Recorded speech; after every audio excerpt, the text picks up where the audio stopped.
estamos iniciando o nosso terceiro trimestre da Escola Bíblica, com a lição da Escola Bíblica. O título, o irmão Fábio já passou: Os ataques contra a Igreja de Cristo. Os ataques contra a Igreja de Cristo.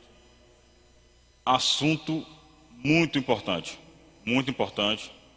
Volto a falar, eu peço muito a Deus e minha oração vai ser um pouco mais fortalecida a esse propósito, para que Deus desperte a igreja, principalmente para que possa participar da escola bíblica, porque é um assunto que de fato vai ser muito importante nesse trimestre que nós vamos estudar, tá bom? Só para a gente ter uma ideia das lições, para quem não está com a lição, quem tiver pode me acompanhar. Deixa eu passar aqui rapidinho as lições que nós teremos. Hoje, as sutilezas de Satanás contra a Igreja de Cristo. Aí sucessivamente, né? A sutileza da banalização da graça, a sutileza da imoralidade sexual, a sutileza da normalização do divórcio, a sutileza do materialismo e ateísmo, a sutileza das ideologias contrárias à família, a sutileza da relativização da Bíblia, a sutileza do enfraquecimento da identidade pentecostal, a sutileza do movimento dos desigrejados, a sutileza contra a prática da mordomia cristã, a sutileza das mídias sociais, a sutileza da espiritualidade holística e, finalizando, resistindo às sutilezas de Satanás. O escritor dessa lição, pastor José Gonçalves, ele já ministrou nessa igreja aqui, já faz alguns anos, era um COPEC, eu ainda me lembro, e ele ministrou muito simples, o pastor, uma bênção mesmo, uma bênção, do Piauí.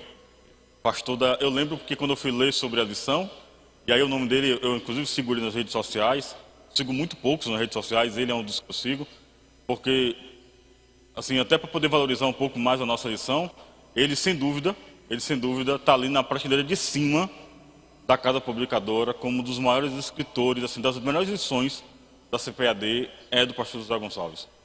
José Gonçalves, tá? Ele é Água Branca.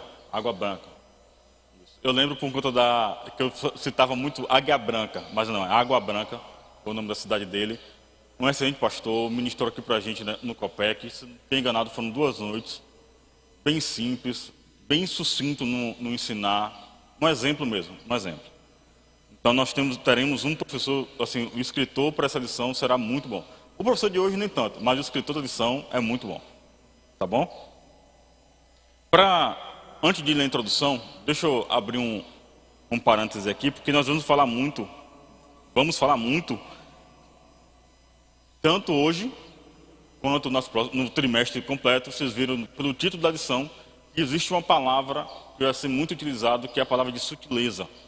Vamos falar muito sobre sutileza. Embora seja uma daquelas palavras que, quando nós citamos sutileza, automaticamente nós já sabemos do que se trata. Assim, só para poder facilitar um pouco mais, para ajudar um pouco mais no entendimento, na lição ele traz um entendimento um pouco mais, da parte dicionário mesmo do termo. Eu queria ler com vocês aqui, antes da gente começar mesmo. Sutileza é um adjetivo que qualifica uma pessoa ou algo de delicado, meigo, suave. Trata-se de um comportamento hábil, perspicaz, que revela certa inteligência de espírito. Esse adjetivo qualifica determinados comportamentos, tanto para o bem quanto para o mal. Neste trimestre, o nosso objetivo é destacar a sutileza de Satanás contra a Igreja de Cristo. Às vezes parece meigo, às vezes é bem suave, às vezes imperceptível. A sutileza com que Satanás tem atacado a nossa igreja tem sido de forma muito forte, muito forte. Sutileza não é sinal de fraqueza, pelo contrário, é sinal de algo hábil, de você fazer algo de muito sutil, sem ser percebido a tempo. Tá bom? Na lição eu trouxe alguns exemplos para vocês, inclusive sobre isso. Alguns desses ataques. Vamos lá, a introdução da lição diz assim: neste trimestre, estudaremos a respeito dos diversos ataques contra a verdadeira igreja. Isso acontece porque Satanás sempre se opôs ao povo de Deus, tanto na antiga quanto na nova aliança. Fora do contexto bíblico, a igreja sempre experimentou a oposição do diabo. Nem sempre esse ataque aconteceram da mesma forma, com a mesma metodologia ou a mesma intensidade. Contudo, o agente por trás desses ataques é sempre o mesmo Satanás. Na introdução nós já começamos entendendo um pouco mais, assim, isso é muito claro, muito claro. E aí tem um cuidado, porque geralmente quando nós aceitamos, nosso discipulado está aí, não sei se vocês estão ouvindo, espero que não ouçam ainda, mas é bom que se ouçam, que tenham entendimento em relação a isso, até porque às vezes existe uma certa falha.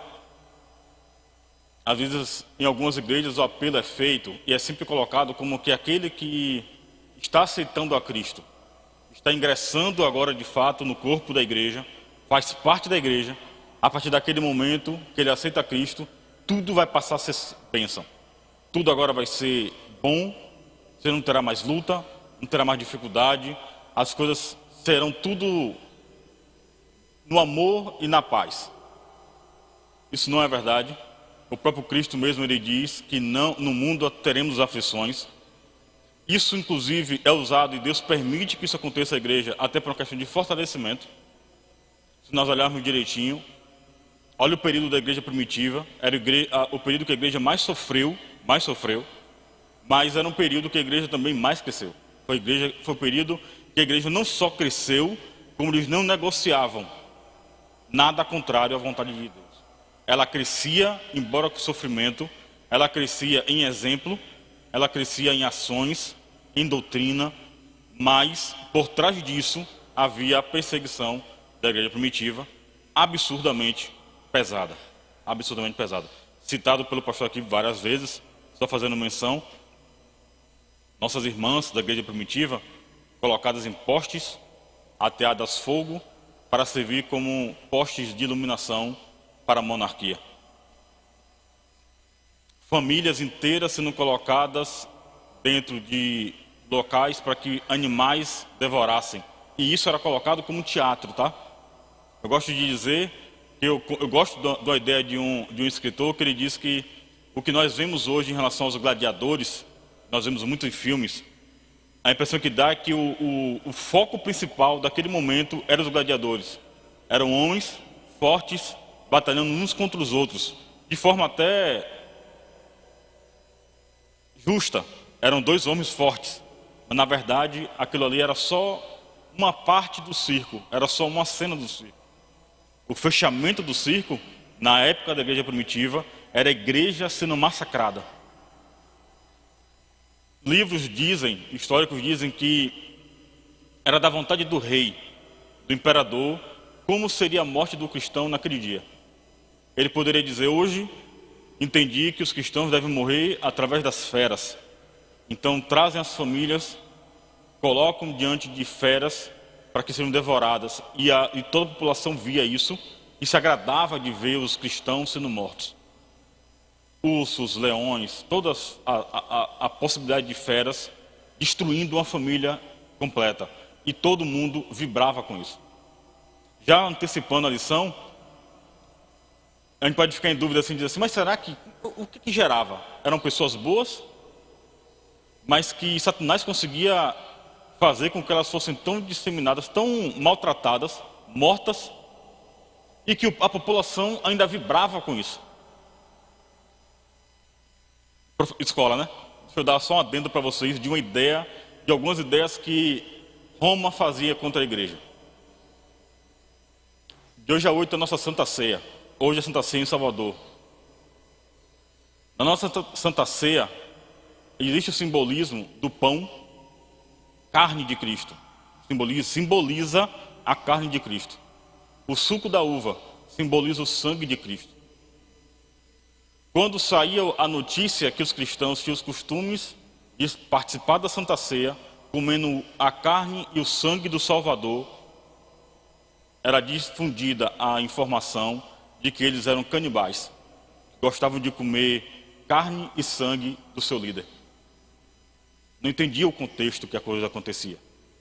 Outra coisa, eles se reuniam e tratavam uns aos outros como irmãos. Minha irmã, meu irmão. Algum tempo depois estavam casados. Aí diziam, não era irmão, não era irmã. Eles têm práticas de incestuosas. São incestuosos. Eles se casam entre irmãos, quando era só uma questão de tratamento. Mas isso difundido como notícia em Roma, fazia com que a igreja tinha características ruins. E aí a população vibrava quando esse grupo eram maltratados dessa forma. Lembro de um livro, aconselho, sempre cito esse livro como um exemplo para quem quer ler. Se preparem para ler, não leiam apenas, se tiver interesse. O Livro dos Mártires. O Livro dos Mártires é um livro escrito, se não me engano, século XV, século XVI, foi de fato escrito para ficar liberado, mas era um livro que até um tempo atrás era considerado como, em algumas igrejas católicas inclusive, como uma continuação, não uma continuação da Bíblia, mas que sempre que você lia a Bíblia e quisesse continuar o estudo, poderia ler o Livro dos Mártires, que ela ia contar a história após o período canônico, após Apocalipse. Esse livro é daqueles livros que você lê e assim, eu posso garantir, 100%, não haverá esse que vai ler, não vai ter a mesma sensação, em determinado ponto do livro vai dizer assim, eu preciso me converter. Não sou crente. Não estou disposto a viver o que esses viveram. Existe uma passagem nesse livro, um bom desse livro que eu acho, assim, é uma das mais marcantes quando eu li a primeira vez. Ele conta a história de uma mãe vendo seu filho sendo morto, um filho de 7 anos, sendo morto, para que ela negasse a Cristo. E a forma com que decidiram matar aquela criança foi escapelando o menino. Não sei se vocês sabem o que é isso. É tirar o couro cabeludo na faca. E ela via isso. Para que o menino não sofresse, ela teria que negar a Cristo. E ela vendo o filho gritando, chorando, ela olha para o filho.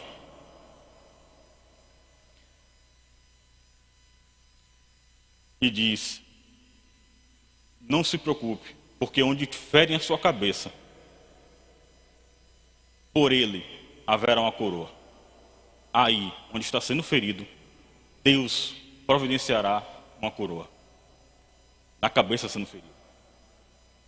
Olha a fé de uma mãe vendo seu filho de 7 anos sendo morto. A gente olha assim e fala, será que a igreja está disposta a viver algo nesse nível? Esse ponto eu lembro que eu li e ainda me emociona muito quando eu falo sobre ele, porque foi um daqueles pontos que eu precisei parar o livro durante uns 2 dias para refletir se eu de fato poderia continuar dizendo que eu fazia parte da igreja, que eu continuava crente. Naquela noite eu precisei me converter de novo. Nós vamos seguir, que a ideia hoje ainda não é essa, mas só para vocês terem ideia em relação à sutileza com que desde sempre surgiu. Para as mulheres, a maioria, incrível, a maioria de mulheres na escola bíblica. Olha uma ideia de sutileza, de exemplo para vocês. Jardim do Éden, o homem peca, a mulher come do fruto, dá o fruto para que o seu marido também coma e ele peca. Vem Deus explicar o que vai acontecer a partir dali. E uma das promessas de Deus para a mulher, embora ele diga agora assim, as suas dores serão multiplicadas. Ele faz aquele texto que nós já conhecemos. Em determinado ponto ele fala assim, mas é do filho da mulher, é da descendência dela, que virá um que esmagará a cabeça de Satanás. Olha a serpente, é do filho dela que você usou, é ela, do filho dela que esmagará a sua cabeça. A partir dali, a mulher perde o valor. Satanás faz de forma muito sutil com que toda a humanidade comece a entender que a mulher perde o valor daquele ponto. Ou a mulher passa a ser um bem do homem, ela passa a ser desvalorizada, a palavra dela agora já não tem mais valor nenhum, ela não tem voz ativa em nada, ela não tem direito a nada. Viúva, ela não teria direito nem aos bens do seu marido morto, ela agora precisaria depender dos bens que as pessoas pudessem dar a ela. Por que as mulheres são tão pouco valorizadas no Antigo Testamento? A obra satânica, de forma muito sutil, fazendo com que a mulher perdesse o seu valor, para que quando a descendência dela viesse, também não tivesse valor. Isso é sutileza. Estou falando do Antigo Testamento. Então assim, isso nunca foi... Satanás nunca deixou de ser sutil, ele sempre foi sutil. Ele nunca deixou de atacar a igreja, ele sempre atacou a igreja. A diferença, e aí a lição traz um despertar, isso me agrada muito, que é o despertar da igreja hoje, entender que a sutileza continua e que os ataques só aumentam, só aumentam. Amém? Então assim, volto a falar, é uma lição muito importante, é um tema muito importante, e que a igreja precisa entender desses ataques. Me chamou a atenção quando eu vi a lição a primeira vez, a revista a primeira vez, quando eu estudei essa lição, e achei muito interessante o que Deus tem feito, principalmente, não sei se vocês tiveram a mesma percepção que eu, mas no último mês, eu tenho visto inclusive na nossa igreja, muita mensagem confrontadora. Muita mensagem que tem trazido uma reflexão em relação à nossa geração, ao que nós estamos fazendo. A lição não foi preparada baseada no que nós estamos pregando, mas eu entendo que Deus está fazendo um mover, tanto com as nossas mensagens sendo ministradas, quanto agora na escola bíblica também, como em todas as ações que estamos fazendo na nossa igreja. Peço a Deus para que isso se estenda em todas as outras igrejas, mas aqui está sendo muito visível. Eu estava aqui na quinta-feira da semana passada, é um culto de milagres, não é um culto de doutrina. No dia 23 de junho, véspera da festa, muitos não estavam na igreja, muitos viajavam também, não estou dizendo por conta da festa, mas muitos viajavam. E a igreja estava aqui em culto na véspera, o pastor Manassés ministrando, e a palavra foi uma palavra confrontadora, mesmo para o culto de quinta. Então assim, Deus está despertando a igreja, Deus está despertando a igreja. A lição vai trazer isso de forma muito forte, e espero que de fato siga o compromisso, alcance nossos corações, para que de fato nós estejamos atentos a essa sutileza. Amém? Vamos para a nossa primeira parte aqui da lição, depois da introdução. A igreja sob ataque.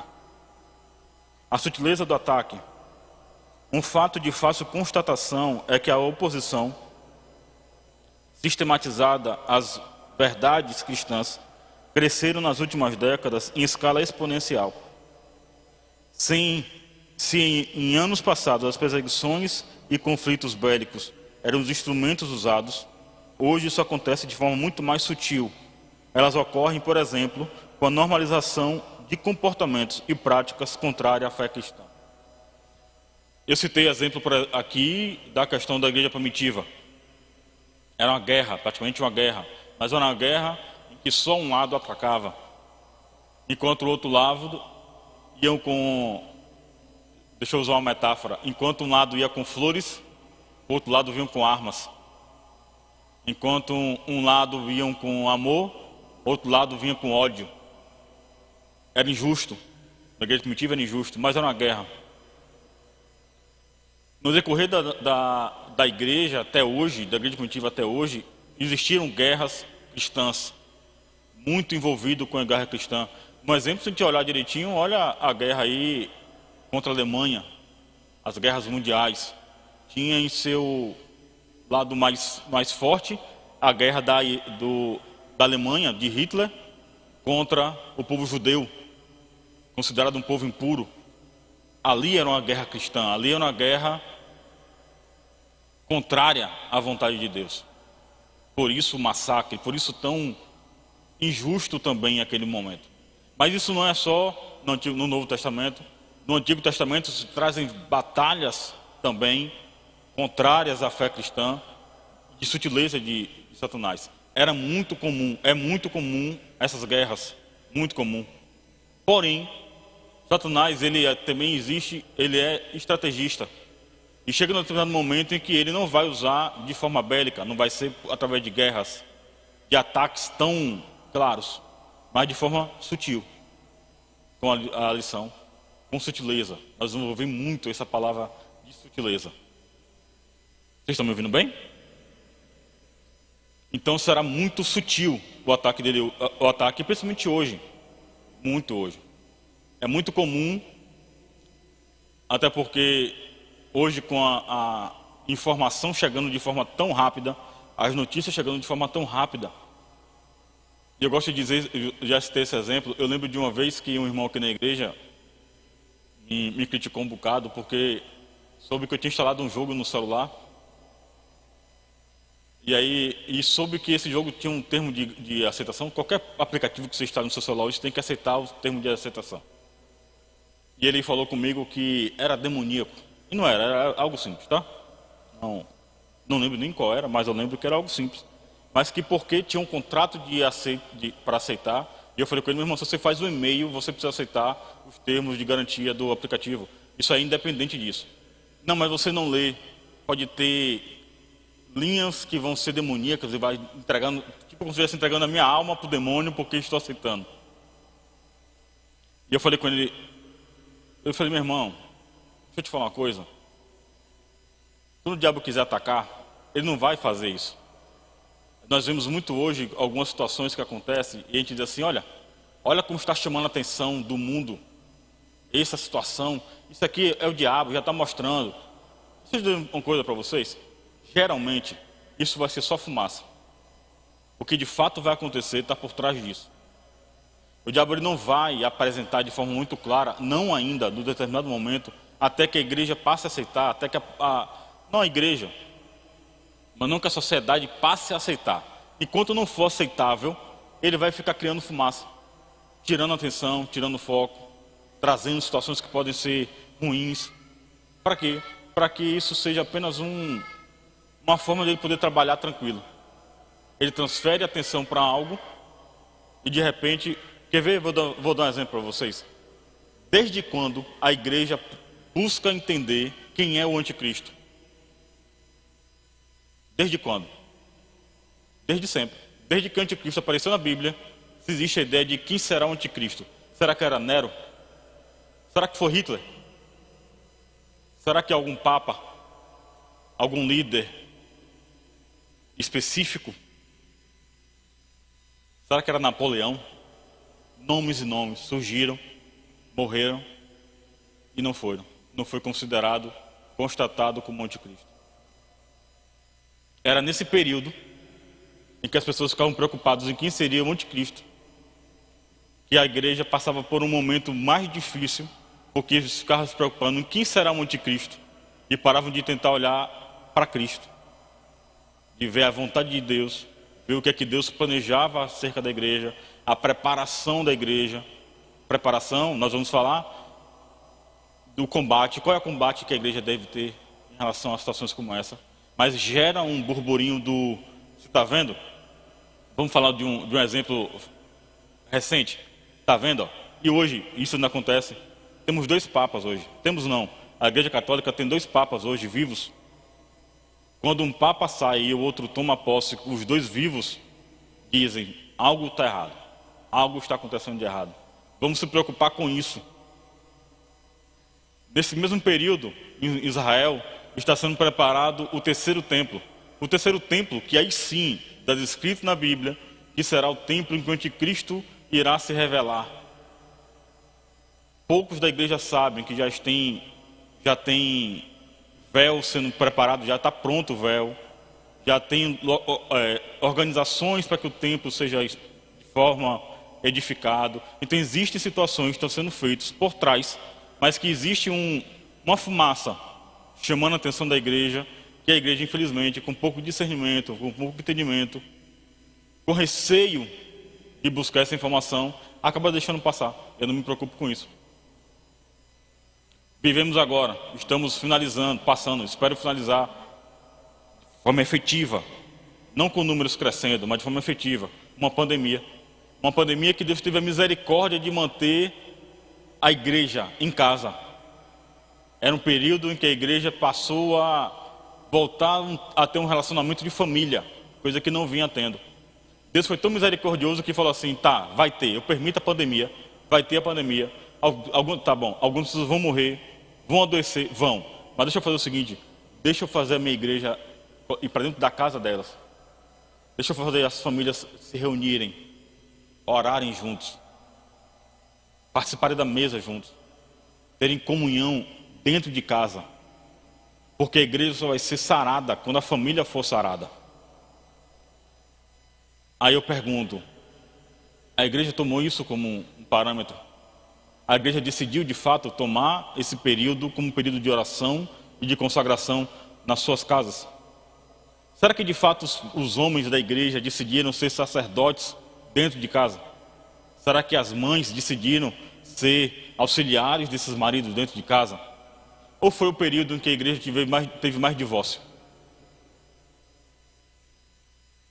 Ou foi o período que os filhos decidiram que não queriam mais ser crentes, porque passaram a conviver com o pai e a mãe crente dentro de casa? Qual foi o período que a igreja usou para quê? Para se fortalecer ou para se tornar mais fraca ainda? Por que que os shoppings já estão cheios e as igrejas não conseguiram voltar a encher ainda? Porque todas as cidades do interior da Bahia, deixa eu falar da nossa parte, todas as cidades do interior da Bahia estavam lotadas nessa festa e as igrejas vazias. Cadê a igreja que estava antes da pandemia? Olha ao redor da igreja, olha a nossa escola bíblica, o número de pessoas que estão hoje pela manhã dispostas a ouvir o ensino. De forma muito sutil, a igreja sofre ataque. Muito sutil.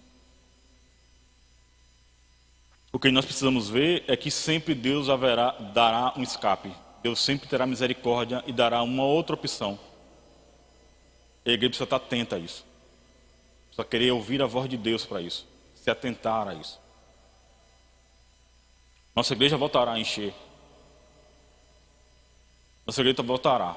Eu tenho Quem me conhece mais de perto sabe que eu tenho muito cuidado em relação a isso. Muito cuidado.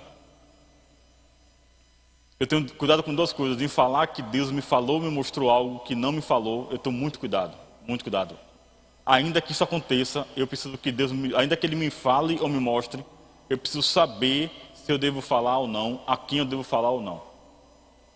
Eu lembro que, há um tempo atrás, sentado na bancada ministerial, é como se eu tivesse sido cegado e meus olhos tivessem sido abertos de forma muito rápida. E eu olhei para essa igreja e vi pessoas fora, porque não tinham lugares aqui dentro para entrar. Muito claro, muito claro. Foi uma visão muito clara. E eu só fazia chorar ali, sem entender por que Deus tinha me mostrado aquilo. E foi muito rápido, foi um flash. E eu não gosto muito, porque, principalmente durante o culto, não gosto de ficar chamando a atenção do pastor, porque entendo que ele tem que ter atenção aqui voltada ao culto. Mas naquele momento eu tinha certeza certa de que Deus me direcionava a dizer isso a ele. E eu fui, procurei ele e falei com ele, disse: pastor, vai passar, esse período vai passar, e a nossa igreja vai se erguer, e não vai ter espaço para tanta gente aqui dentro. Ele olhou para mim como se fosse algo que ele já soubesse. Como se alguém já tivesse dito a mesma coisa para ele, como uma confirmação. Aí eu sabia que eu deveria ter dito. Mas a igreja precisa estar atenta a situações como essa. Precisa estar atenta. Tá bom? Subi na quinta-feira, eu subi aqui para orar. Eu lembro que nós falamos falamos recentemente numa pregação, o pastor Jones falou sobre os filhos, nossos filhos. Falou muito sobre descendência. E eu falei assim: tá vendo nossos filhos? Nossos filhos são exemplo dos pais de hoje. Nossos filhos serão exemplos das mães de hoje. Será que a igreja deve dar glória a Deus por isso ou pedir a Deus misericórdia? Pelo exemplo que eles têm hoje. É glória a Deus ou misericórdia? Vamos pensar a respeito. Alerta para o povo de Deus. Para nós não perdermos tanto tempo, tá? Eu vou resumir alguns pontos, eu vou passar. Quem está com a lição, tenta acompanhar comigo aí, para a gente não perder tanto tempo lendo, tá bom? Alerta para o povo de Deus. Um fato de fácil observação nas Escrituras é que Deus sempre manteve o seu povo sob alerta. Deus sempre manteve o povo alerta do que estava acontecendo. Sempre trazendo informações antes.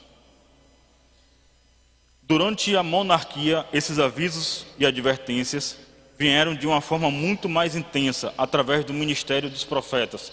A lição traz algumas referências. Aqueles que puderem acompanhar comigo, vamos ler essa 2 Reis, capítulo 6.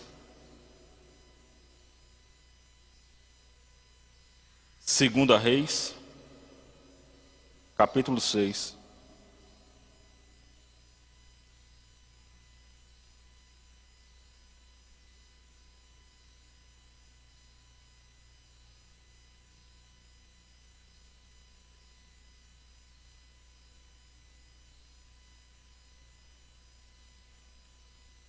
Versículo 8.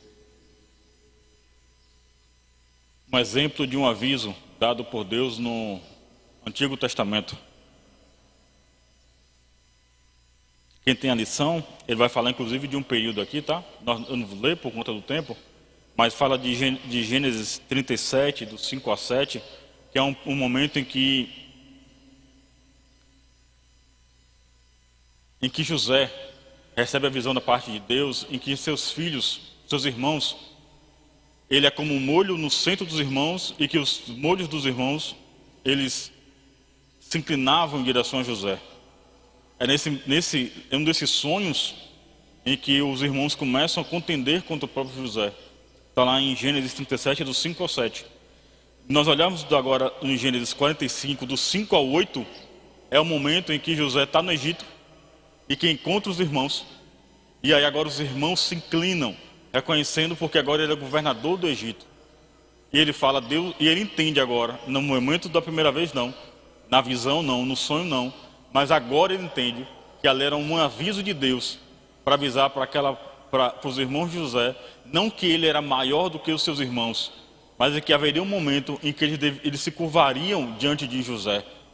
E que José, como está no centro, não está no centro como um momento de vaidade dele, um momento de glória dele, mas é um momento em que Deus usa o José para que a descendência dos seus irmãos não se perca. José, quando conta o sonho, conta sim com vaidade, conta como se ele fosse o centro das atenções, mas depois ele vai entender que o que Deus está querendo dizer para ele não é que ele vai ser o maioral, mas é porque Deus vai usar ele para que a descendência dos seus irmãos não se perca. Ali ele entende.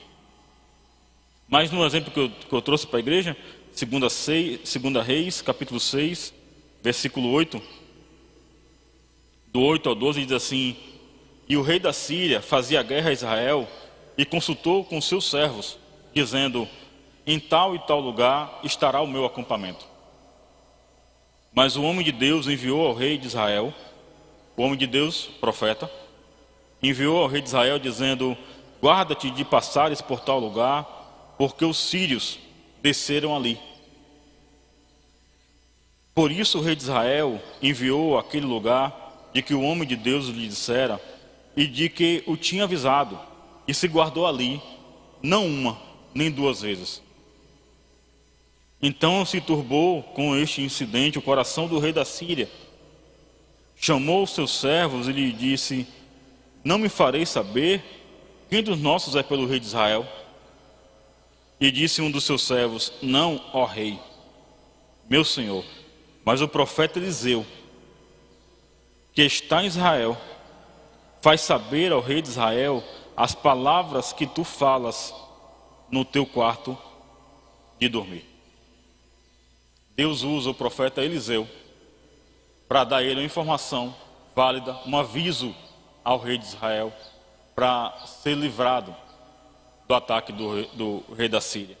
Então existem avisos. Aqui é uma representação, o rei da Síria representando justamente esse ataque é feito ao povo de Israel, e um profeta, um homem de Deus, o profeta Eliseu, recebe a informação da parte de Deus para levar para a igreja para se preparar. É por isso que quando existe uma palavra de confrontação para a igreja, e aí às vezes a igreja não gosta, é um aviso de Deus para que eles se preparem para que algo que vai acontecer que é muito pior. É muito mais fácil e é muito melhor nós participarmos da misericórdia de Deus, ouvindo o aviso dele e nos preparando, do que nós deixemos que o problema venha a chegar. Volto a falar, existem períodos na nossa igreja em que precisamos estar numa consagração, isso é contínuo. Mas existem momentos que precisa ser uma consagração de forma muito específica e muito clara. Mas a igreja, quando ouve uma palavra de confrontação, e aí é ruim, o que acontece hoje? Na maioria das igrejas, os pastores precisam dar a palavra que agrada a igreja. A palavra tem que ser sempre a palavra de bênção, tem que ser sempre a palavra de prosperidade, tem que ser sempre a palavra que vai trazer alegria ao coração. O nosso culto hoje, os louvores têm que ser louvores que agradam aqueles que ouvem, mas não ao Deus a quem está sendo cultuado, não aquele que a adoração é que é a Ele direcionada. Se a música não me agrada, o culto já está em risco. Já não gostei do louvor, meu coração já não se abriu. A palavra não é essa palavra que eu quero ouvir. A oração não é assim que eu quero ouvir. Por quê? Porque nós viemos aqui com a mesma mentalidade de quem vem assistir um espetáculo, de quem vem assistir um filme, um espetáculo circense. Tá, pode ser até que o louvor não esteja bom. Eu vou olhar para ver se a palavra vai ser melhor. Não, peraí, deixa eu ver quem é que vai pregar. Se for o pastor José Brandão, eu fico. Mas quando é o pastor Luciano que sobe para poder pregar, não. Ainda bem que o pastor Luciano não sobe para poder pregar aqui tão fácil. Não, eu não quero ouvir ele não, eu quero ouvir o pastor José Brandão. E às vezes Deus vai usar o pastor que não é o pastor José Brandão. Às vezes não é nem um pastor, vai ser um irmão, um diácono. Às vezes não vai ser do púlpito. Às vezes vai ser sentado na cadeira e vai levantar e vai dar uma palavra para alguém. Porque o seu culto está sendo recebido por Deus. Quando você decide não assistir a um culto, mas prestar culto, o louvor tem que ser um louvor que adore e exalte e engrandeça, glorifique e exalte o nome de Deus, porque Ele é o sentido. Não preciso sentir um louvor que me faça chorar. Eu preciso saber um louvor que eu preciso chorar porque eu estou sentindo a presença de Deus. Ainda que eu não saiba a letra do louvor, mas se eu sentir que Deus está presente, ali eu sei que meu culto está sendo aceito. Irmãos que se incomodam com o glória a Deus, o aleluia da igreja. A igreja grita demais. É muito glória a Deus, muito aleluia. No Antigo Testamento, só um adendozinho para vocês. No Antigo Testamento, a Bíblia diz que o sumo sacerdote entrava no lugar santo dos santos. Na roupa do sacerdote, para prestar sacrifício uma vez por ano. Ele entrava no lugar santo dos santos. O sacerdote todo vestido de branco. Amarrava-se uma corda, alguns dizem na cintura, outros dizem no tornozelo. E nas suas vestes tinham sinos. Porque quando o sacerdote entrava no lugar santo dos santos, a presença de Deus e a glória de Deus era tão grande que os sinos, ele não conseguia ficar parado e os sinos tocavam. O som do sino, dentro do lugar santo dos santos, ainda que as pessoas não pudessem ver, no pátio da igreja, do templo, era uma confirmação. O sacerdote continua vivo. Deus está recebendo o sacrifício. Se Deus está recebendo o sacrifício, eu tenho chance de ser salvo. Porque eu estou ouvindo os sinos tocar. Na igreja de hoje, os sinos é esse glória a Deus, aleluia. Que quando a igreja se cala, a igreja esfria e fica com receio. Será que Deus está recebendo o meu culto? Será que Deus está recebendo o meu sacrifício? Então é por isso que nós, quando dizemos assim, vai lá, dá um glória a Deus, dá um aleluia. É assim, ó, deixa eu ver que Deus continua salvando. Deixa eu ver que Deus continua curando. Deixa eu ver que Deus está no lugar. Deixa eu ver. Deixa o sino tocar. Deixa a igreja dar glória a Deus e aleluia. É isso. Não está ali em vão. Então quando você começar a ver na igreja, glória a Deus e aleluia, glorifica a Deus. Faz o seguinte, seja sino e continue tilintando assim como estava do outro lado. Faça, mostre para a igreja que Deus continua atuando aqui no nosso meio. Amém? Antigo Testamento, né? 2 Reis. Ainda no Antigo Testamento, a lição traz um texto, chama em Daniel 10:14. Eu vou teimar um pouquinho e vou ler Daniel 9. Já que eu gosto tanto de falar de profecia, vamos falar sobre profecia. Daniel, capítulo 9. Quem puder abrir comigo rapidinho.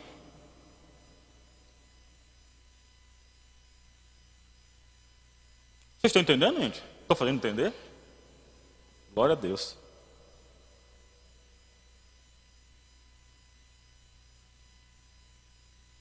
Daniel, capítulo 9. Profeta Daniel. Versículo 20 diz assim: estando eu ainda falando e orando e confessando o meu pecado e o pecado do meu povo Israel, e lançando a minha súplica perante a face do Senhor, meu Deus, pelo monte santo do meu Deus. Estando eu, digo, ainda falando na oração, o homem Gabriel, que eu tinha visto na minha visão, ao princípio, veio voando rapidamente e tocou-me à hora do sacrifício da tarde. Ele me instruiu e falou comigo, dizendo: Daniel, agora saí para fazer-te entender o sentido. No princípio das tuas súplicas saiu a ordem, e eu vim para te declarar, porque és muito amado. Considera, pois, a palavra e entende a visão. Esse texto, se você continuar a leitura depois, aconselho que vocês continuem lendo, vai falar sobre as 70 semanas de Daniel. Era uma visão que Daniel já tinha e que não entendia. E o que eu achei mais interessante, é por isso que eu tirei a lição da que a revista indicava, também de Daniel, e fui para um capítulo antes. Porque bem interessante, porque nesse texto, Daniel deixa muito claro que ele estava orando. E enquanto ele orava, ele ainda falava. Ele não parou a oração, ele estava falando quando o anjo Gabriel vem e fala com Gabriel e fala: recebi a ordem de te trazer informação, porque és muito amado. Agora Daniel estava fazendo o quê? Orando. Aí você quer falar assim: eu quero ouvir Deus falar comigo, eu quero ouvir Deus me usar, eu quero que Deus me faça profeta, eu quero que Deus me traga uma palavra de revelação para a igreja. Quero ser profeta de Deus. Mas vamos fazer o seguinte: deixa eu esperar Deus mandar só um zap, porque enquanto isso eu vou ficar calado no meu canto. Porque se não chegar esse zap de Deus, é sinal que ele não quer falar comigo. Falei aqui na última vez que eu preguei na escola bíblica, Ministério da Escola Bíblica, eu falei assim: é tão bom que tem dons que todo mundo quer. Tem dom que todo mundo quer. Quem não quer ser dom de profeta? Quem não quer ter o dom de cura? Eu lembro que eu falei aqui: quer ter dom de cura? Quantas vezes você já entrou ali no Hospital da Criança? Não, pastor, não conheço ninguém lá que esteja doente. Sim. Tem gente doente lá. Não, pastor, não consigo, a criança é demais. Clériston, pronto-socorro, não precisa entrar em leito, pronto-socorro. Você disse: vou tirar aqui 1h da minha tarde e eu vou lá para orar por pessoas que estão doentes. Pessoas enfermas. Para você ver a situação com que as pessoas chegam naquele lugar. Você vê pessoas que não resistiram e morrem na sua frente. Filhos e filhas, pais e mães, vendo o seu mais próximo morrer. Você quer ter o dom de cura? Primeiro aprende a ter o dom de misericórdia, de ouvir, de ver situações que vão fazer você entender o dom da cura. Porque no dia que você sentir a dor de ver alguém morrer, e que você sentir a dor como se fosse seu, sem que você nunca tenha visto. Não, peraí, eu estou vendo ele morrer e parece que eu sou parente, porque a dor é muito forte e eu queria fazer alguma coisa. Aí sim, você vai abrir possibilidade para que Deus te dê o dom de cura. Porque agora sim, você não vai ter um dom de vaidade, terá o dom de cura, um propósito. E que aquele que cura não é importante. Aquele que cura não é importante, mas aquele que deu o dom da cura, ele é importante. E você vai poder dizer: sou só um canal. É a Deus, foi Deus que está usando para isso. É a Deus a glória. Sem precisar falar seu nome, sem falar o nome da sua igreja, sem falar o nome do seu pastor, não importa. Vim aqui porque Deus me trouxe aqui com esse propósito. É Deus que me trouxe com esse propósito. Amém? Antigo Testamento, dei 2 exemplos de textos que são lidos. Esse texto de Daniel, inclusive, é uma profecia que ela é cumprida e ela estende do Antigo ao Novo Testamento. Volto a falar, a visão a que Gabriel se refere é a visão que ele vai ter entendimento sobre as 70 semanas de Daniel. Eu não vou entrar nessa conta aqui porque eu teria que ter pelo menos meia hora aqui para explicar direitinho a conta, parte por parte para vocês. Mas só para vocês terem ideia rapidinho, a partir daquele momento a profecia vai dizer para Daniel que será contado 70 semanas, 42 semanas será um período de... E cada semana, tá? É uma semana, 7 dias. Nessa profecia não são 7 dias, são 7 anos. Então cada semana são 7 anos. Dessas 70 semanas, 42 são de um período de preparação, em que o templo será reerguido, e 400 anos de silêncio da parte de Deus. É por isso que o anjo ainda fala assim, vai ser um período de angústia. Por que período de angústia? Porque vai ser um período em que o povo vai buscar a Deus e Deus não vai falar. 400 anos. As Bíblias mais antigas, inclusive, têm 4 páginas em branco, do Antigo ao Novo Testamento, fazendo a representação de 400 anos em que Deus não falou. Seguindo essa conta, tem o período do nascimento de Cristo. Esse período agora, ele se encerra, só que a conta de Daniel fecha com 69 semanas, não 70. Por quê? Por quê, pastor? Alguém aqui sabe? Alguém aqui sabe?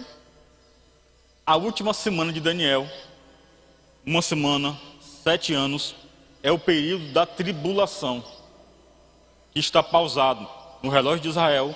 Quando Jesus morre, a igreja nasce, Israel sai do foco, a igreja toma a frente. Quando a igreja for arrebatada, Israel volta a seu foco para viver mais 7 anos, que será o ano da tribulação. Aí se completa as 70 semanas de Daniel. Bem resumidinho mesmo. Essa profecia de Daniel diz respeito ao Antigo Testamento, ao Novo Testamento e ao período da igreja. Quer saber exemplo melhor ainda, e a gente sai dessa parte, sobre alertas que Deus dá para a igreja? Apocalipse capítulo 2 e capítulo 3. É o texto da Bíblia que eu sou apaixonado. Fala sobre as 7 igrejas da Ásia. Se vocês olharem, todas as 7 igrejas da Ásia, existem avisos que é dado para essa igreja. É tão interessante que nós falamos sobre 7 igrejas na Ásia. 5 são questionáveis diante de Cristo. 2 delas não. Esmirna e Filadélfia. Esmirna é a única que não tem ressalva. Mas até na de Filadélfia, se nós olharmos o texto, tem. Porque ele fala assim, ó, cuidado para que não roube o que tu tens. Esse amor que é exemplo, e que eu não tenho nada contra isso, nada contra você.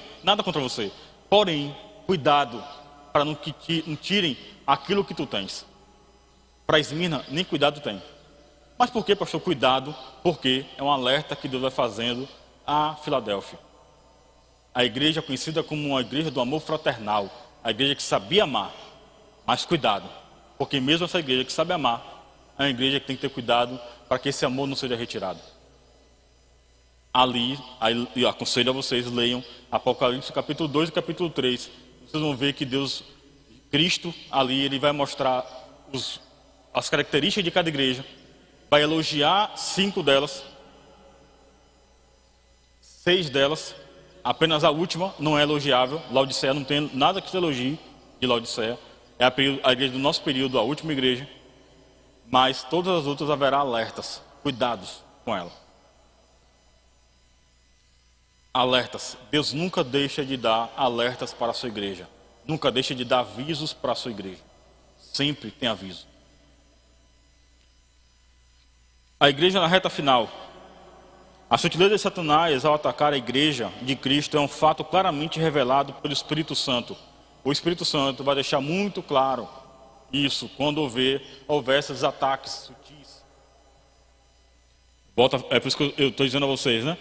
Vamos ter um pouco mais de atenção, um pouco mais de discernimento, ver o que de fato está acontecendo. períodos e períodos, guerras estão aí assolando. É tão interessante que nós estamos num período, por exemplo, que está tendo guerra na Ucrânia. Notícia mundial. Uma guerra que beira a possibilidade de uma terceira guerra mundial. Mas que hoje a gente já não comenta mais. Já esfriou. Não, continua morrendo gente lá. Mas a notícia já não é mais essa. Vamos fazer o seguinte, vamos fazer a mídia agora, vamos dar uma notícia recente. A notícia recente agora vai ser de uma juíza que, para preservar a vida de uma criança de 11 anos, decidiu não liberar o aborto da criança. Não, peraí. Tem milhares de crianças morrendo lá no outro lado do mundo, na Ucrânia. Então foi o seguinte, vamos falar da juíza. Vamos falar da juíza que se preocupou com o feto, que já estava na idade avançada e que ela não queria que o feto morresse. Então ela solicitou da criança que a criança ficasse mais 1 ou 2 meses até que o feto fosse suficiente para ser tirado e fosse dado em adoção. Mas vamos fazer o seguinte, vamos falar mal da juíza. Deixa lá, presidente da Rússia, deixa a Ucrânia lá, está acabando, porque agora a nossa preocupação é essa aqui. Nossa preocupação, vamos fazer o seguinte, vamos usar horários dos nossos jornais para poder falar sobre o orgulho LGBT. Todo mundo, passeatas e passeatas. Vamos falar como é bonito o que eles fazem. E aí a igreja está assistindo isso. Se acostumando com isso. De forma sutil. Não, pastor, não aceito isso. Eu cheguei na casa de um parente meu há uns anos atrás, há muitos anos atrás. Eu gosto de dizer assim, eu não sou muito de ver novela, não assisto novela.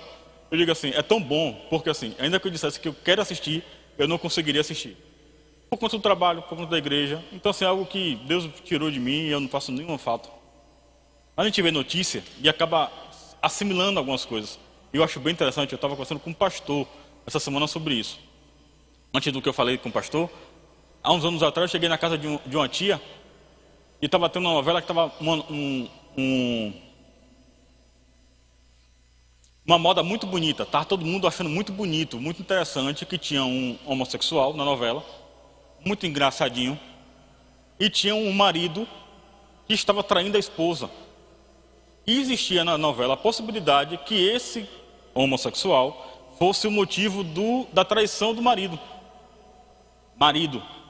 E eu cheguei na casa dessa pessoa e ela disse assim, e ela assistindo a novela, e eu falei, para que está assistindo isso?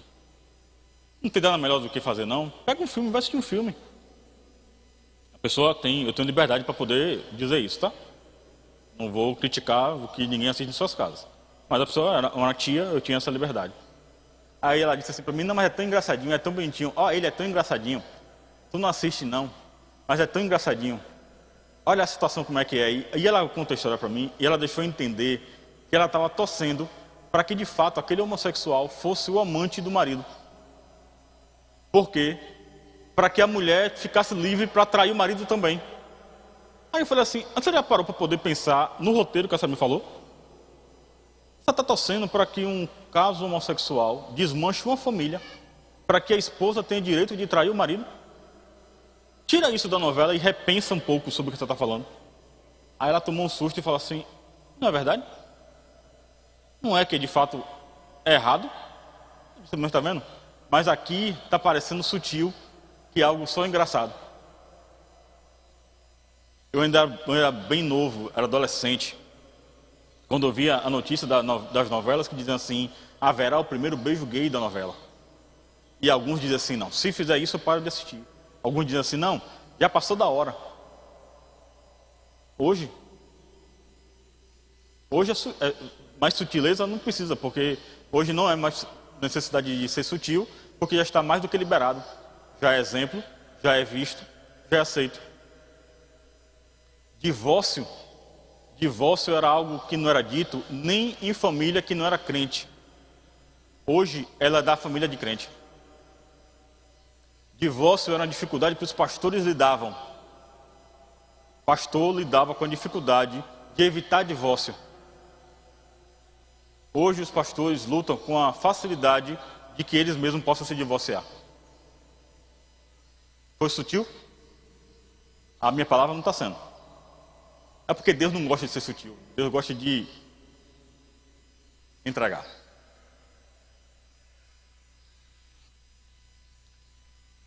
O Espírito Santo sempre deixará muito claro o que está acontecendo. Sempre trará para a igreja a certeza do cuidado que a igreja precisa ter. Foi previsto e registrado nas Escrituras. Além desse fato, o Senhor também mostra que isso aconteceria nos últimos dias. No texto que nós lemos lá de 1 Timóteo, capítulo 1, versículo 1, já fala sobre esse versículo. A expressão últimos tempos é uma referência ao período compreendido como sendo o da era da igreja, nossa era. Os últimos tempos é da nossa era.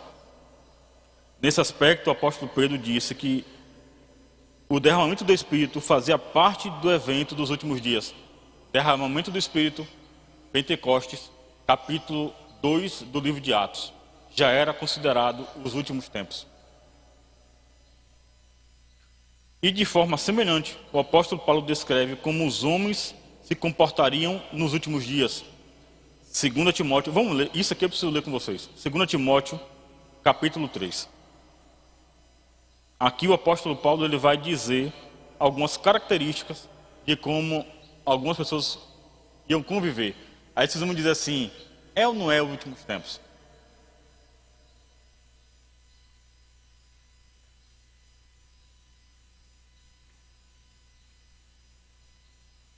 Segundo Timóteo, capítulo 3.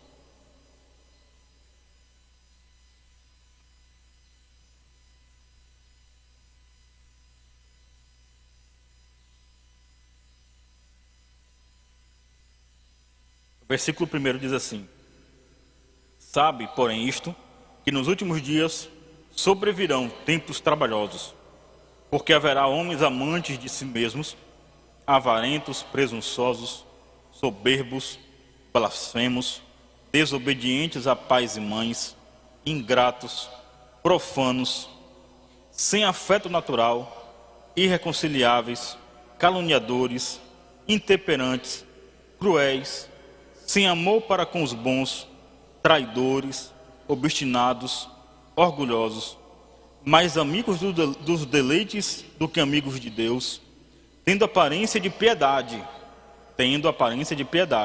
mas negando a eficácia dela. Destes, afasta-te. Porque deste número são os que vêm, que se introduzem pelas casas e levam cativas mulheres nécias, carregadas de pecados, levadas de várias concupiscências, que aprendem sempre e nunca podem chegar ao conhecimento da verdade. Manual muito bem feito, né? Não preciso nem entrar em detalhe aqui, porque característica não faltou. Paulo entregou todas. Aí me fala, será que não tem hoje, que não está vivendo esses últimos tempos? Pessoas amantes de si mesmo, vaidosos, pessoas caluniadores, dados a ódio, embora digam bem, fazem mal. Será que a gente não está vivendo esses últimos tempos? Esse é o período dos últimos tempos. Aí eu digo a vocês, se Pedro fala que os últimos tempos, está lá em Atos 2, no derramamento do Espírito. Se Paulo dá características do que a gente está vivendo hoje, não estamos vivendo nos últimos tempos. Mas como Pedro fala, há um derramamento do Espírito. A igreja precisa viver esse derramamento a cada dia, para que daí sim tenha o discernimento e a sabedoria para saber lidar em situações como essa, em períodos como esse. Certo, olha o versículo 1 que Paulo fala: haverá tempos muito trabalhosos. O tempo será muito trabalhoso. O que talvez o evangelismo fosse mais fácil, porque você poderia chegar para uma pessoa e falar simplesmente Deus te ama. E aquela pessoa num momento poderia entender que Deus de fato a amava. Ou querer eu perguntar para alguém, me explica como é que Deus ama. Me explica esse amor de Deus. Existe um evangelista americano, Nick Cruz, evangelizado pelo pastor David Wilkerson. E Nick Cruz disse que quando David Wilkerson foi falar com ele, dentro de um quarto fechado, fedendo a urina, e que jovens se drogavam e mulheres se prostituíam, o pastor David Wilkerson vai lá para evangelizar os jovens, encontra o jovem Nick e fala, Deus te ama. E Nick Cruz diz, se você repetir isso, eu te mato. E David Wilkerson dá mais um passo e diz a ele, Deus te ama. E Nick diz, se você repetir, eu te mato. E tira o canivete. E David Wilkerson dá mais um passo e fala, Deus te ama. E Nick responde, se você me falar isso mais uma vez, eu te corto em 1000 pedaços.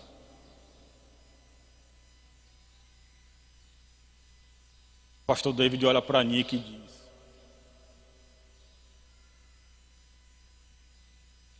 ainda que você me corte em 1000 pedaços, cada um deles te dirá, Deus te ama.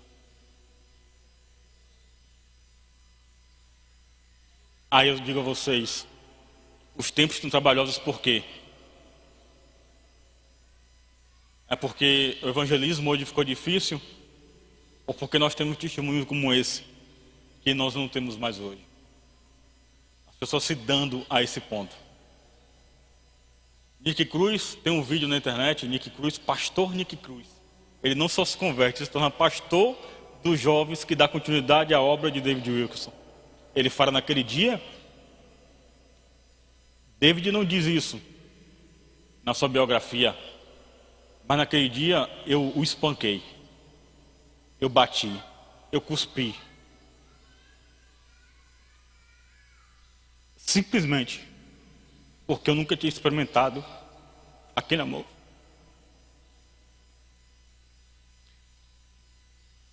E temos uma igreja hoje que não consegue valorizar a presença da graça.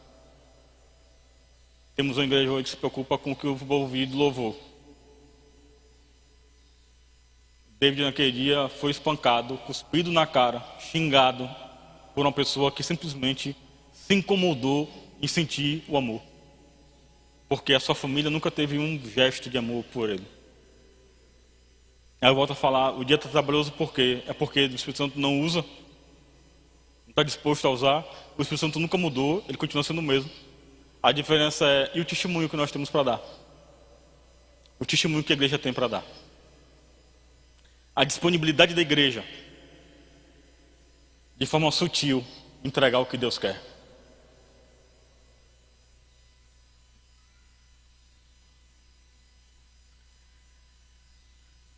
Natureza do ataque. Eu preciso adiantar. O irmão Fábio já chegou ali, eu preciso adiantar, mas aqui a gente já aprendeu um bocado. Nas lições, a gente vai conseguir amadurecer um pouco mais essas ideias, tá bom? O ataque contra a igreja, o ataque de natureza espiritual. A lição fala sobre ataque espiritual, principalmente quando Paulo cita o exemplo que nossa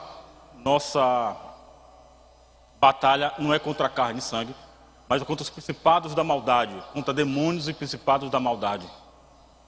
Contra isso, porque Paulo também fala que não é contra a carne e sangue, é porque assim, nós não precisamos batalhar. Eu mesmo não gosto disso, da ideia de discussões teológicas. Sou formado em teologia, seminário de teologia, mas eu não consigo parar para discutir. Porque quando alguém vem com uma ideia contrária à sua, para tentar discutir com você, e que você vai ver que não vai mudar a opinião, você está simplesmente jogando palavras ao vento. A minha palavra, a minha discussão, não pode ser contra meu irmão, contra minha irmã. Ainda que a nossa batalha seja contra a batalha sobre questão apologética. Apologética da fé cristã. Eu não posso encontrar, por exemplo, um homossexual e querer entender que ele é meu inimigo. O que eu preciso dizer para ele é que simplesmente ele continua sendo meu irmão, embora contrário às minhas ideias. Alguns desses irmãos que se convertem, a maior dificuldade que eles têm é de encontrar alguém disposto a simplesmente explicar para ele o porquê o que ele faz não é compreendido. O porquê que a igreja diz que é errado. O porquê que a Bíblia diz que é errado. Porque existe apenas o julgamento, mas não existe a informação sendo chegada. A batalha não é contra o meu irmão. A batalha é contra a prática do meu irmão. E a batalha principal é contra aquele que faz ele praticar isso. É espiritual. Contra as partes espirituais, o que é espiritual, nós batalhamos com o quê? Consagração, jejum e oração. O próprio Jesus diz, existe castas de demônios que não é apenas o nome de Jesus. tem que ser com baixo de jejum e de oração. Batalhas espirituais é vencida no âmbito espiritual, não é na discussão. O outro ataque é na esfera moral. Natureza moral. Ela diz assim, o apóstolo faz referência a pessoas que se comportam de forma hipócrita e também são mentirosas. 1 Timóteo capítulo 2, capítulo 4, versículo 2, nós lemos já. Esse comportamento se encontra na esfera moral. Na verdade, hipocrisia e mentira são manifestações inversas das virtudes morais cristãs, da autenticidade e da verdade. Moral. Por que Satanás tem atacado tanto o lado moral da igreja? Por que tem atacado moralmente líderes da igreja? Por quê? Porque existem situações em que a igreja está se colocando à disposição para isso. Liderança se colocando à disposição para isso. Citei já, para não precisar perder tempo, eu falei a questão dos dons agora. Olha os dons espirituais, olha os dons da cura, o dom da profecia. Olha nem é considerado dom, mas vamos botar assim, olha o dom de quem tem o dom do louvor a Deus. Mas são pessoas em que a mídia hoje, existem sites, redes sociais, tudo para expor essas pessoas que caem. Divórcios de pastores. E quando eu digo sobre isso, por quê? E por que o lado moral é tão forte contra a igreja?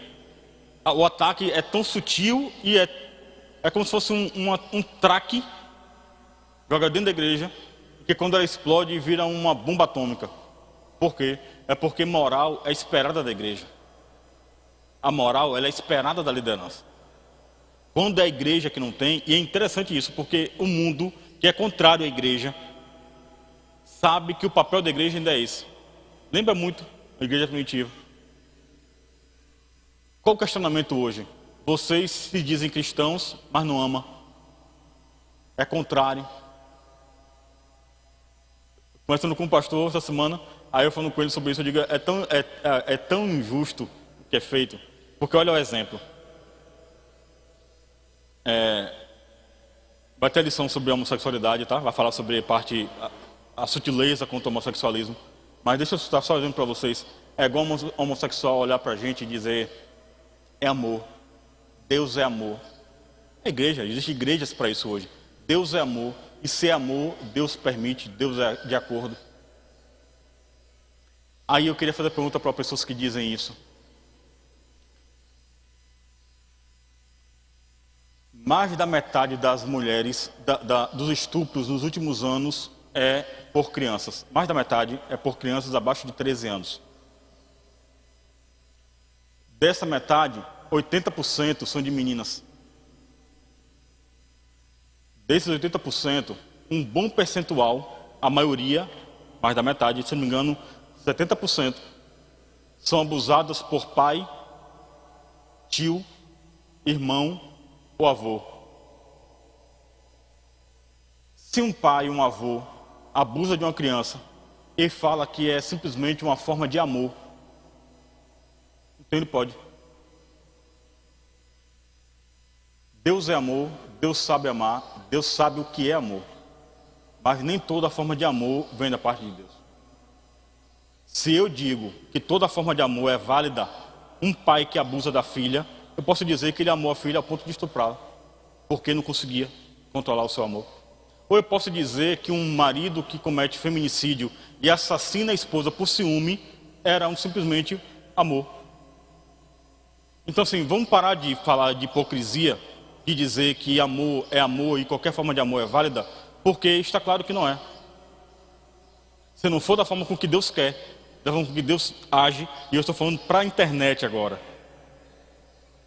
Mas não vou me esquivar de falar o que Deus quer que seja dito. Se é amor, vamos falar de amor de verdade? Vamos falar de amor e parar de usar de ódio contra a igreja? Vamos parar de dizer que a igreja é hipócrita e ser hipócrita com a igreja, porque na hora que precisa de uma palavra de bênção, é na igreja que se encontra. Amém? Vamos avançar, porque não é conta de doutrina. As esferas do ataque. esfera religiosa, citei agora, não adianta.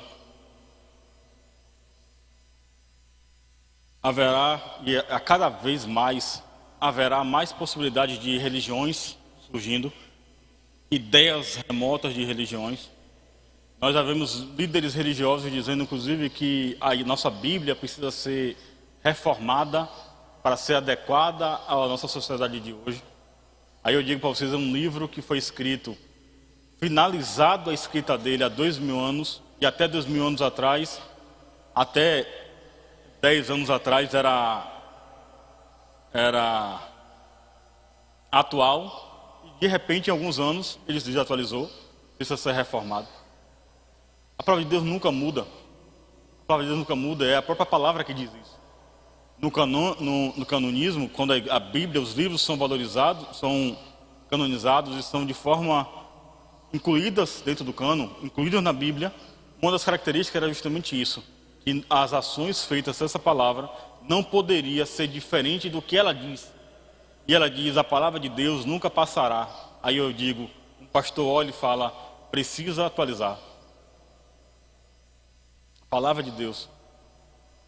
Na religiosidade de quem entende que uma oração, vou fazer o seguinte na igreja, eu vou pagar meu dízimo, entende que é assim, né? Vou pagar meu dízimo, pagar minha oferta, que é para o pastor orar por mim, porque eu não posso parar na minha casa para orar todo dia. Então eu vou fazer o seguinte, eu vou pagar minha oferta e meu dízimo, que é para o que está lá em cima orar, porque o papel dele vai ser esse. Ataques na esfera religiosa.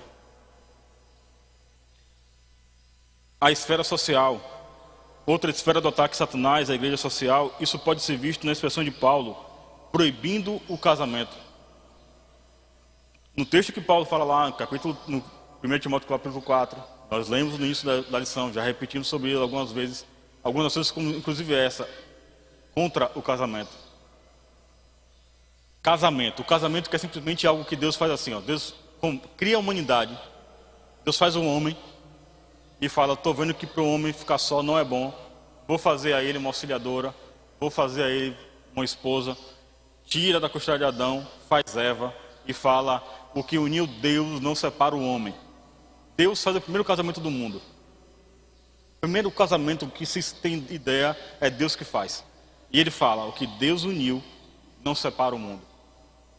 Isso é tão importante, um dia um irmão me procurou e falou assim, que estava disposto a divórcio, o que é que eu pensava em relação ao divórcio? Aí eu falei assim, você quer saber o que é que eu entendo como valor do casamento? Existe um movimento na Bíblia, em Apocalipse, que vai falar sobre o último casamento, que é quando Deus, que fez o primeiro, pega o seu filho e faz o último, agora com o filho e a igreja.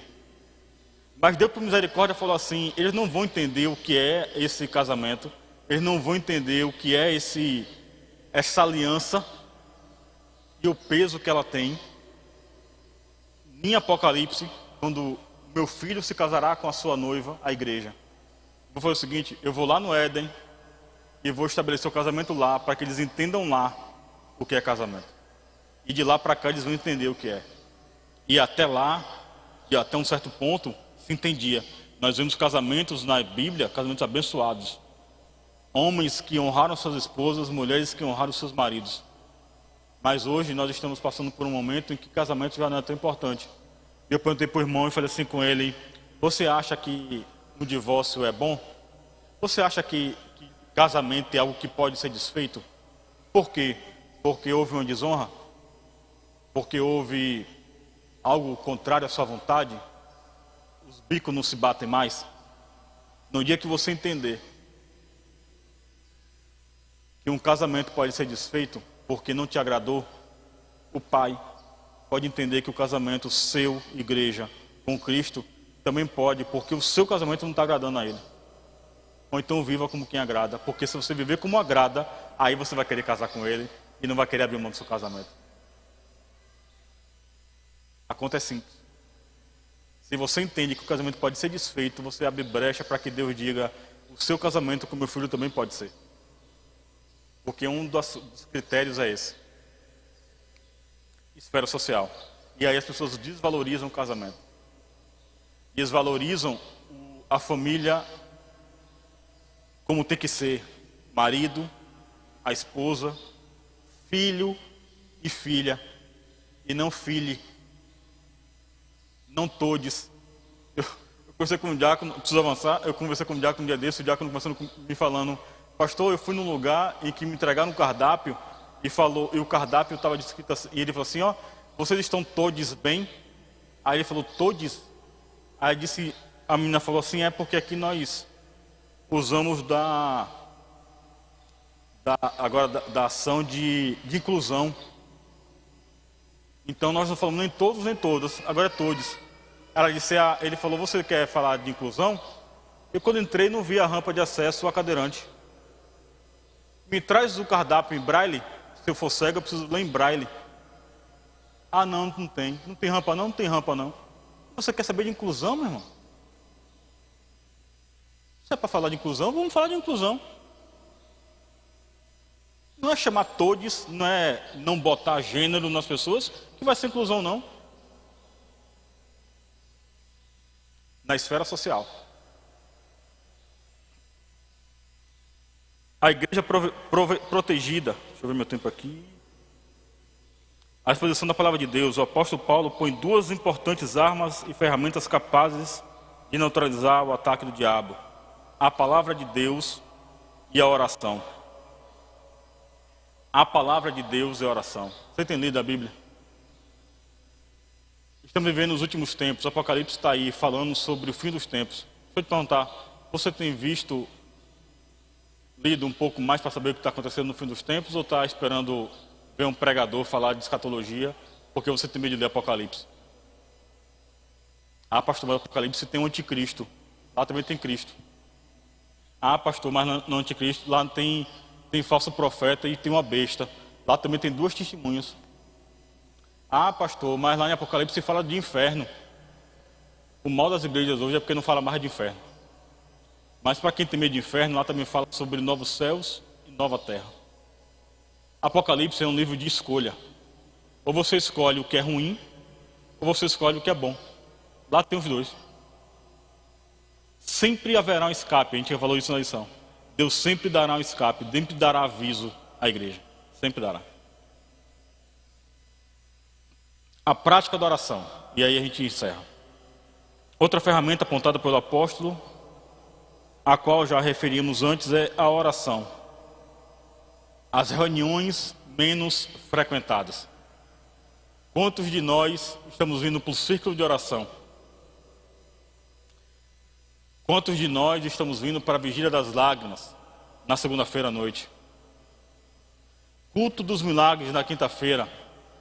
Vamos fazer o seguinte, para não ficar tão chato para quem está aqui. Escola Bíblica Dominical. Escola Bíblica Cristã. Seja aqui ou em qualquer outra igreja. Por que esses cultos? É justamente os cultos que ninguém quer vir. Porque o culto da terça-feira é um culto cheio na nossa igreja? Porque, glória a Deus, por misericórdia de Deus, nós temos nosso pastor, que é um exímio ensinador. E o culto de terça, culto da palavra, é um culto de ensino. Ensino da palavra. Nesse ponto nós temos esse valor. E as igrejas que não têm? As igrejas de um pastor, por exemplo, que na mídia, há uns anos atrás, fizeram uma reportagem dele carregando o seu carrinho de mão. Era pastor de uma cidade pequena, trabalhava de pedreiro, e mostra ele durante todo o seu dia, no seu carrinho de pedreiro, indo trabalhar, voltando para casa, estudando a palavra, para ministrar a palavra para a igreja à noite. Mas o importante naquela reportagem não era o trabalho do pastor. Era que aquele pastor estava dormindo com a irmã da igreja, casada. E por que, pastor, isso está acontecendo? Porque na minha Bíblia, eu fui estudar a Bíblia e está lá em Oséias: pega a mulher do teu irmão e adultera. E depois de toda a reportagem feita, o repórter olha para o irmão, o pastor, e fala assim: mas pastor, tem vírgula e tem acento. Aqui não está falando pega a mulher do irmão e adultera. Está falando pega a mulher do irmão, adúltera. O texto é outro. Aí o pastor olhou: eu preciso estudar um pouco mais. Sim, mas e a irmã que o senhor deitou com ela? E o marido? que permitiu, porque o senhor, como pastor, disse que a palavra de Deus dizia isso. Aí eu pergunto a vocês, foi ingenuidade? Por que ele escolheu a irmã daquele irmão? Porque só ele queria ser o pastor que dormia com a irmã casada. Porque só ele viu esse texto. E os pastores que hoje encontram textos para pregar em grandes igrejas, e textos que não falam o que eles dizem que falou, simplesmente pela vaidade de encontrar um texto que só eles encontraram. Não há revelação bíblica mais. A Bíblia já foi revelada. O que nós vivemos hoje são tempos de revelação. Mas a palavra bíblica já foi revelada. Não há um pastor que hoje vai ler uma Bíblia e vai encontrar um texto que só ele enxergou. Não vai ter mais isso. Mas vamos fazer o seguinte, para a gente encerrar. A igreja protegida, para a igreja ficar protegida contra os ataques sutis de Satanás, que são espirituais, palavra e oração. Glória a Deus pela vida de vocês que hoje pela manhã estiveram aqui para ouvir a palavra, para ouvir o ensino. Ainda que o professor não fosse dos melhores, mas glória a Deus que vocês se dispuseram a vir sem saber quem daria essa aula. Glória a Deus pelos nossos irmãos e pelas nossas irmãs, principalmente nossas irmãs, que se dão o direito de estar aqui vindo por círculo de oração, orar pela igreja. Vigia das lágrimas, orar pela igreja. Pelas nossas irmãs intercessoras. Ah, pastor, por que está falando tanto das irmãs? É porque, meus irmãos, ai de nós se não fossem nossas irmãs, porque hoje em dia, se tem um povo que ainda continua aquecido na igreja, nas nossas irmãs. Mas que seja um tempo de despertamento para nós homens. Nós homens. Amém? São ataques sutis e que precisamos estar atentos a isso. Amém?